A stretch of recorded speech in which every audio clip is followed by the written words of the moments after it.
ഇതെന്നാണെന്ന് അറിയാമോ? കുറച്ച് ബദാം നമ്മൾ വെള്ളത്തിലിട്ട് വെച്ചേക്കുന്നതാണ്. ഇത് ബദാം മിൽക്ക് ഉണ്ടാക്കാനാണ്, അതായത് ആൽമണ്ട് മിൽക്ക്. പാലിന് അലർജി ഉള്ളവർക്ക്, അതായത് ലാക്ടോസ് ഇൻടോളറൻസ് ഉള്ളവർക്ക് ഈ ബദാം മിൽക്ക് ഒത്തിരി നല്ല കേട്ടോ. ഇന്നലെ രാത്രി ഞാൻ കുറച്ച് ആൽമണ്ട്സ് വാഷ് ചെയ്തിട്ട് തൊലിയപ്പാട് തന്നെ നമ്മൾ വെള്ളത്തിലിട്ട് വെച്ചു.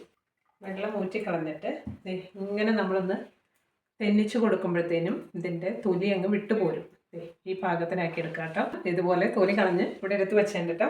ഇനി ഒരു മിക്സിയുടെ ജാറ് അല്ലെങ്കിൽ ഒരു ബ്ലെൻഡറിൻ്റെ ജാർ എടുത്തിട്ട് അതിൻ്റെ അകത്തോട്ട് ഈ ആൽമണ്ട്സ് ഇട്ട് കൊടുക്കുവാണ്. ശേഷം ഒരു 200 ml വെള്ളം ഒഴിച്ചു കൊടുക്കുക കേട്ടോ. എന്നിട്ട് ഇത് നന്നായിട്ട് അടിച്ചെടുക്കുവാണ്. അരിച്ചെടുക്കാം കേട്ടോ. ഇവിടെ നന്നായിട്ട് അരിച്ചെടുത്തേണ്ടേ. മിൽക്ക് ഇവിടെ റെഡിയാണ്.